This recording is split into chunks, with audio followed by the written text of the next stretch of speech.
On this episode of the podcast, I have with me Mike Bennett. He is the head of data governance at Bayer Crop Science. We're going to be talking about data governance overall, a lot of it around, where to start.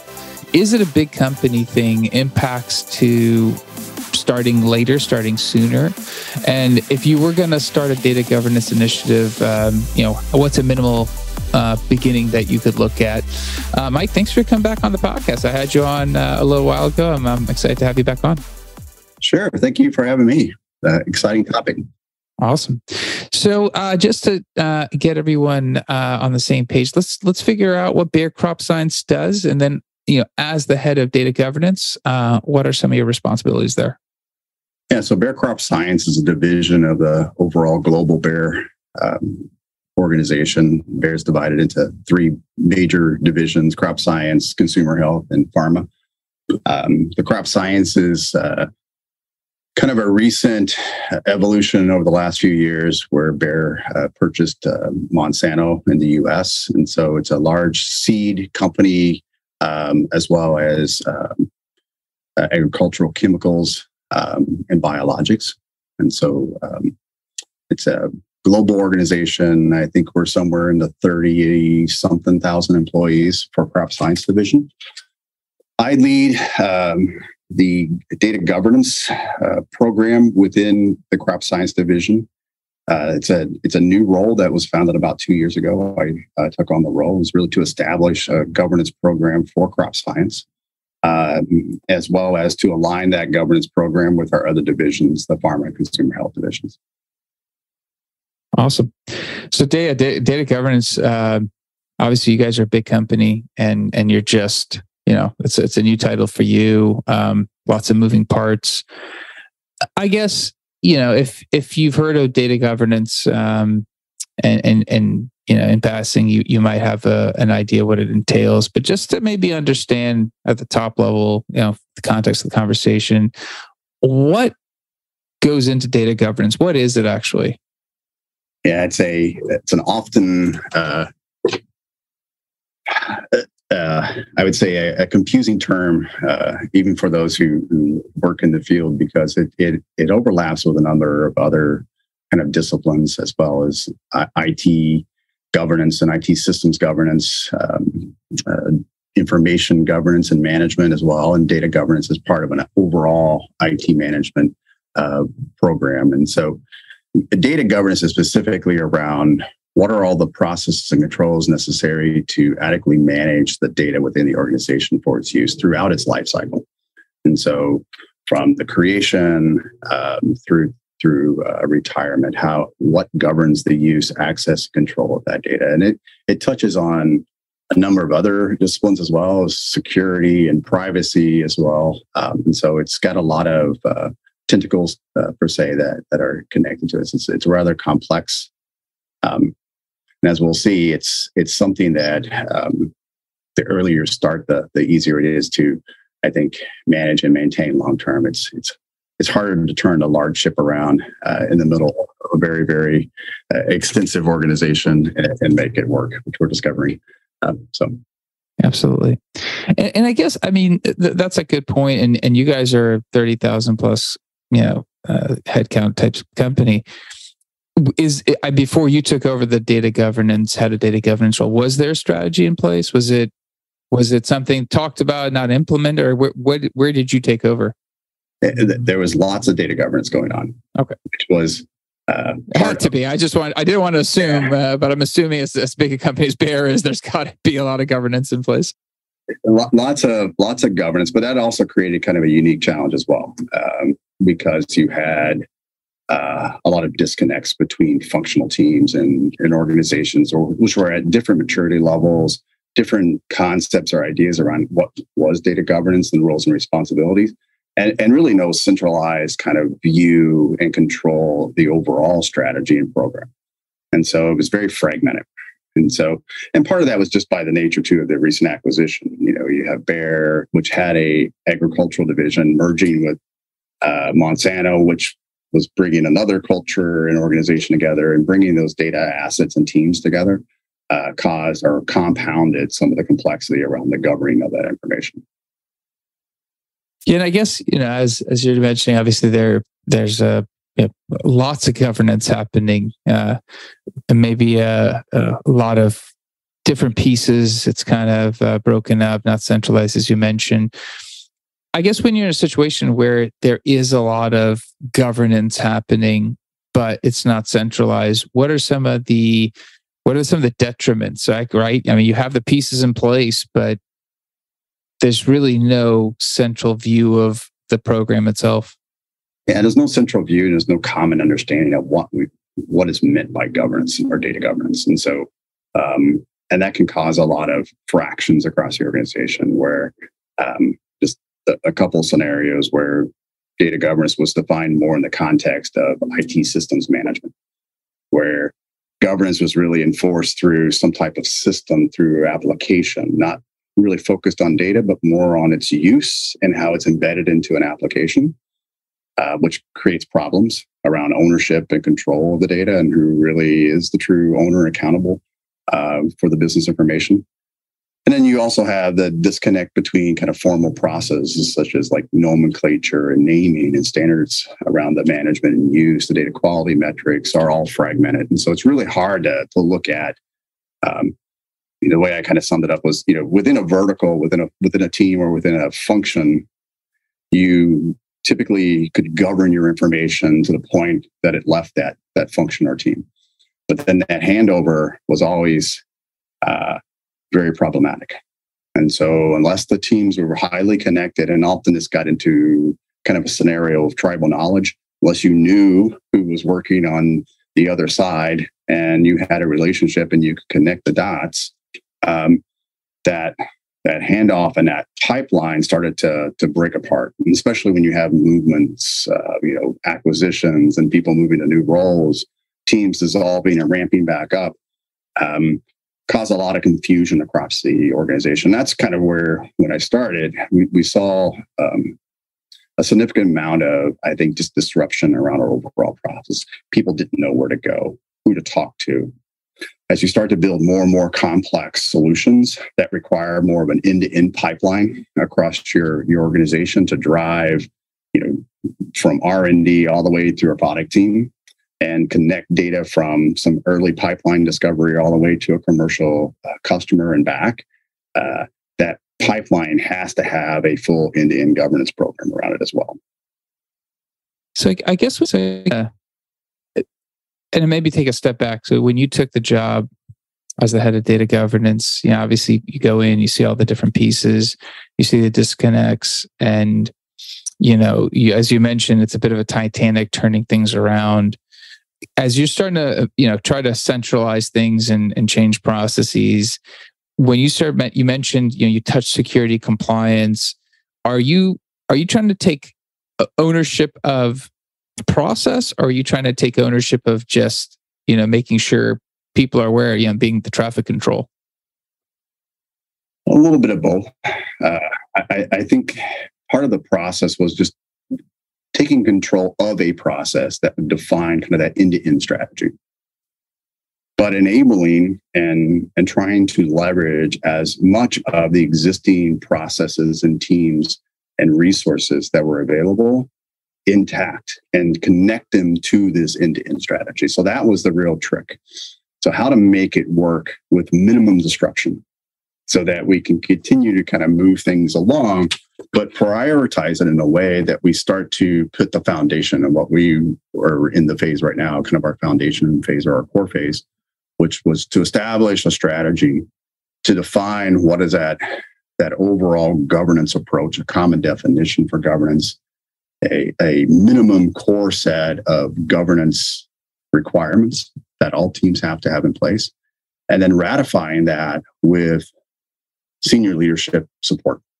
And so that was the absolute key thing too. So step one was, for me, moving into this role, was spending a few months just trying to understand where are the major pain points. Where do we have existing obligations from an internal or external compliance perspective, but also internal deficiency or inefficiencies, and how do we bring those together into the initial view of a strategy? So how do we start to put a strategy together? And how do I one of the early things we did too was ensure that this was not being driven just by Mike and his thoughts, but to bring the business partners in early so that they could contribute and work through and own the solution at the end of the day.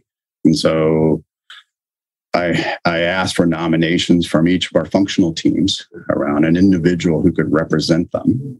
So like from our product supply, our commercial organization, our R&D organization, some of our digital products organizations, bring them into as a core kind of council or board to help steer this process. And then early on, bringing in executive leadership as well as a sponsor so that they're engaged early and can kind of see the working of this process of what were some of the things and trade-offs we had to make along the way to get to a proposal.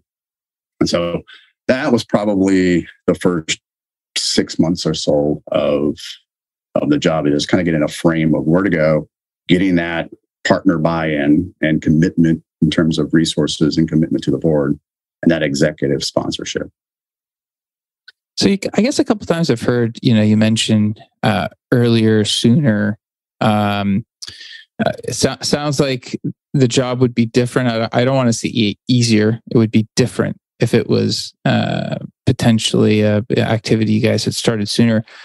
How would it have benefited, right? If you had to rewind the clock and had an opportunity to implement your data governance strategy earlier, how does that impact what you would be doing?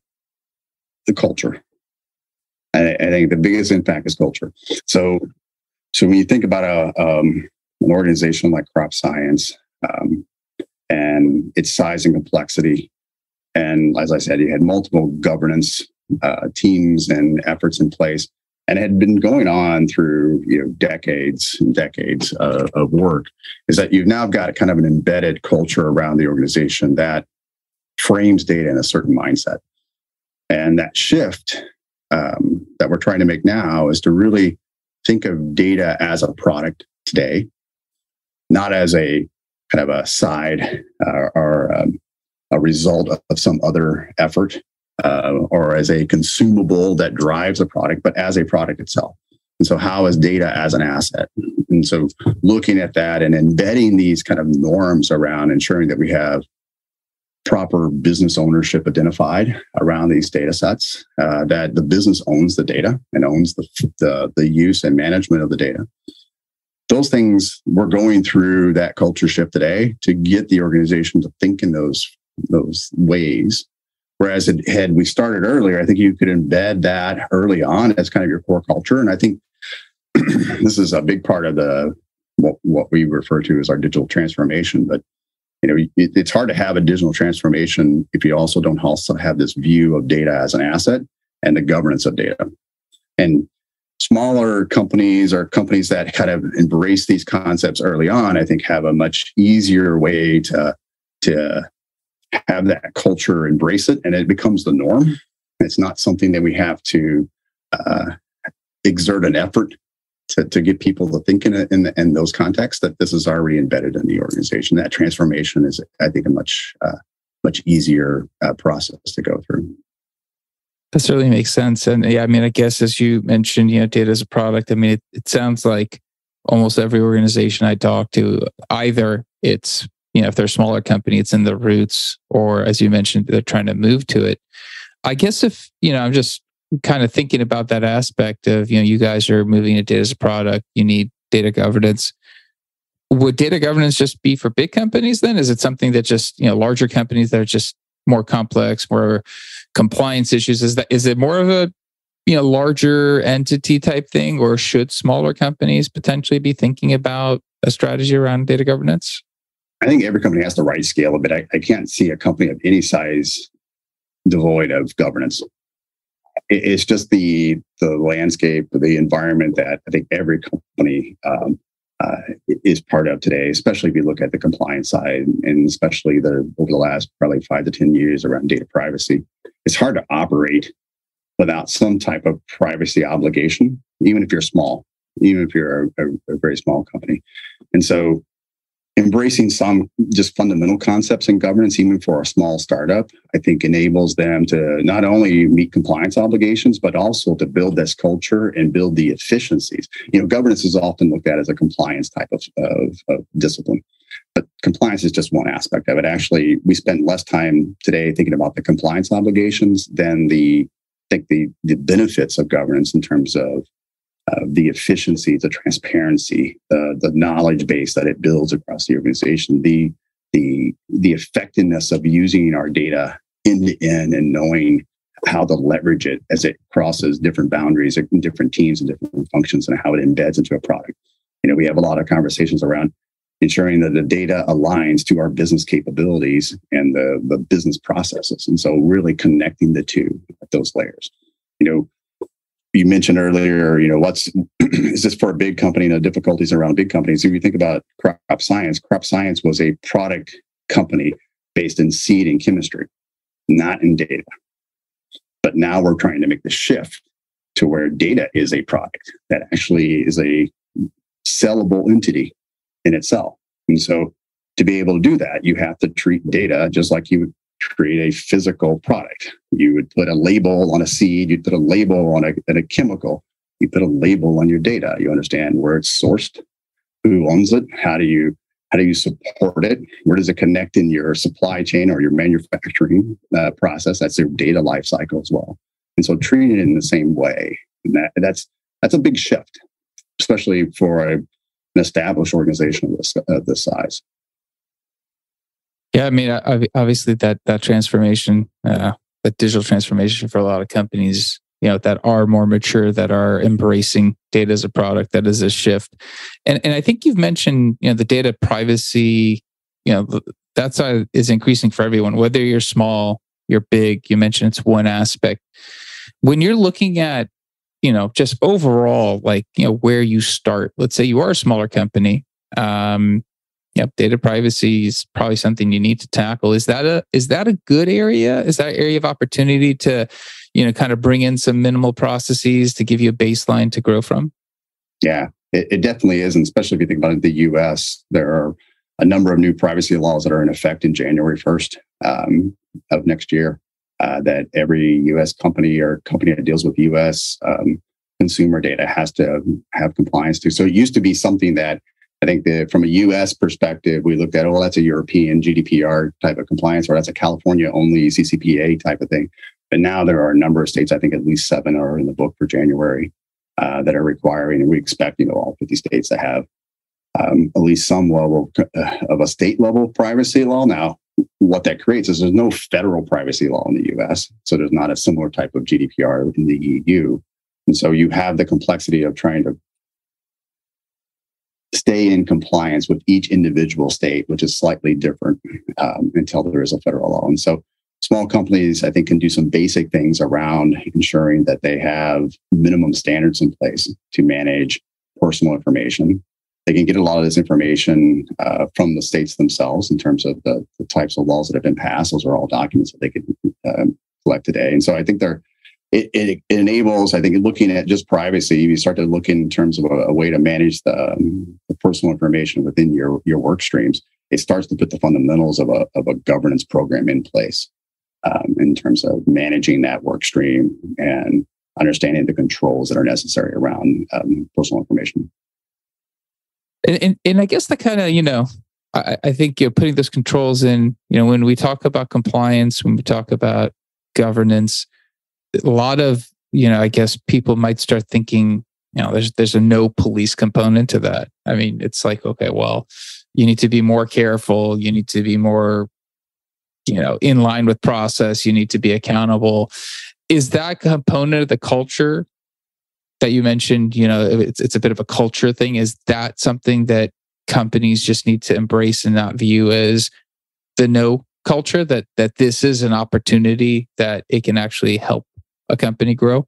I think that's a great point. And what I've made note of many times is that, it's often looked at in terms of privacy as, this is another restriction or obligation I have to ensure that I have in place for freedom to operate. But you can also shift the tide and say that that's an opportunity that if you're good at it, if you can embrace it and demonstrate that, that could be a way to improve your mobility within new regions and new areas. I think my case point has always been, look at Apple. A few years ago, they really weren't talking too much around sobriety and security of personal information. And now that is their go-to. And that is the thing that they have based, you look at their keynote just a couple of days ago. I was counting how many times they bring up the point around privacy and security of information. That is their go-to marketing plan now. It's that we secure your data. Only you can have the end-to-end encryption keys to your data. Now that is the privacy is a big marketing point for them. And I think other companies can, and who figure that out and who can do it well and demonstrate, they build that trust with their customers, which I think increases their ability to market to those customers and to additional customers, especially if you can figure it out early and beat your competitors to the game in the privacy space. Absolutely. I mean, I think I can't recall who I mentioned this to, but I was like, we were talking about the security, compliance, governance, just some of the no components that people have in their in their perceptions. And I was like, think about the Wild West back 100 years ago. It was lawless. Do whatever you want. I mean, there was really very little accountability. Nothing really flourished until there's actually some regulations and some laws. I mean, there's some framework and structure. I mean, humans, while we like a lack of structure because it gives us a comfort level, we also do really well with structure. To some level of structure, that guidance kind of takes out some of the questions that we have to ask. And it's always a little uncomfortable to have to go back and ask for things to change when people are comfortable. We have habits. And I think a lot of, what I was hearing is we become very comfortable. We develop our own habits, and breaking those habits because there's a new process it takes a couple of weeks, months just to start remembering. It's gonna become 2023, and I'm gonna still be writing 2022 on my calendar, on my notebook, probably for a while, just for at least a few months. There you go. I can't seem to break that habit, but it seems to go with the territory of how we think. Yeah, and the other aspect of it too, the other kind of angle on this, it's not just privacy laws that are in place today. It's also just building that concept around the customers own their information, and you should demonstrate a certain level of control and consistency around how you manage that. It also gives you, I think, the ability to adjust to global changes. If you think about the fact that, the war in the Ukraine is a great example, where all of a sudden, out of nowhere, we've got certain data restrictions around the use of information out of the Ukraine, out of the surrounding countries, around the data that comes out of Russia. We all live in a global environment, and Bayer has facilities globally across those regions too. And so those restrictions and the use of information within a particular region, the companies that can rapidly adjust to that are going to have an advantage. And if they built that within their overall platform, and their both their internal business processes, their data processes, and their systems processes, and they can make that rapid adjustment to accommodate those changes on within a regional space, I think gives them the ability to better manage their product and manage their customers at a global scale. And I think that's a huge competitive advantage. The companies that are dynamic like that, especially large companies that are dynamic like that. Absolutely, and I mean, at some point, you mentioned obviously it's not federal law, but if you're looking, and I guess we're just talking about data privacy for a second, which is not all encompassing data governance. But if you're starting to think about strategy moving forward, governance in general, privacy, data privacy, are you anticipating, hey, we need to put those foundations in place and find the strictest privacy law and adhere to that? Are you looking at potentially, hey, let's just adjust to each state as necessary to get current, and then you kind of deal with other things as they come up? I guess 2 points there is, one, don't bury your head in the sand that privacy isn't going to go away. That it's going to, I think, grow and increase in complexity, and that companies that can just embrace it and understand how to deal with it are going to have a higher level of success than companies that are trying to say, hey, I'll just ignore it for now and maybe it'll go away. But that's one piece. And then the other piece is, understanding how can you create a platform that's dynamic, because it's really hard to predict the future. And so, taking the stance that I'm going to be as conservative as possible, well, that's one approach, but that's also going to limit your flexibility, your agility internally to adapt and to change. I think the model that we're thinking through is how to make it an agile, adjustable type of methodology that can address kind of the global sphere of privacy as well as other kinds of compliance obligations, and connect those to the actual data sets that are relevant within those regions and at a global scale, and understand kind of the mobility of data across our pipeline and how that may affect our use of data along that overall life cycle. It's really trying to build kind of a generic template that we can apply at a global scale that can adjust as new laws change too. So this is the other piece of it as well. 2 years ago, we were thinking about GDPR out of the Europe, but that's changed in the last 2 years at least 3 or 4 times. And so, you can't just say, okay, I'm GDPR compliant or I'm CCPA compliant and I'm done, because wait 6 months, you're going to be out of compliance because those things are going to adjust. And so how do you build an adaptive model for your data? Awesome, Mike. I mean, I think it's a fantastic topic. I think there's so many different aspects to this, and I'm sure the tentacles, we could talk about the tentacles and where they reach for days. But I do appreciate you coming on, giving us a really good overview and some of the challenges even a large company like Crop Science is kind of dealing with. I was going to ask you, in terms of, if there's a future guest that could answer, a question for you or maybe a topic, is there something that you like to hear in the future? I was thinking through that, and one of the areas that's still kind of an open thought or set of questions for me is how to apply some of the governance principles around kind of the evolution of data science and kind of that overall analytics ecosystem, which is a little tougher to connect to, because you have to have even a greater level of agility and flexibility in terms of understanding and munging through data to develop early prototypes of models and how those models kind of mature along their life cycle. How do you apply similar types of governance principles into that data science ecosystem?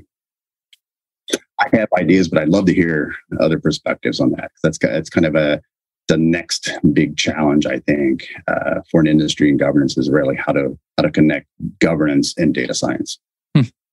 I think actually would be a really interesting topic. It could probably be a whole episode covering the ins and outs of that. I think we'll put that on the list. Hopefully, we'll have someone to talk about that down the road. And Mike, what's a good way of getting a hold of you to pick your brain on anything you mentioned, or if they just want to connect with you in general? Yeah, I would say you could reach out through my LinkedIn profile. Is probably the best process to connect to me, and love to answer any questions or connect to other industries and specialists in governance or data science as well. All right, we'll do. We'll make sure we include that in the show notes. Thanks again for coming on. I appreciate it. Thank you very much. I really had fun. Appreciate awesome. The chance. Definitely. That's it for this episode. We'll be back again, different guest, different topic. Until then, 2 things. 1, if you found the podcast useful, share it with someone. Heck, even throw a review on Apple. That helps kind of grow the reach of the podcast, and that's kind of how it's been growing. So thank you.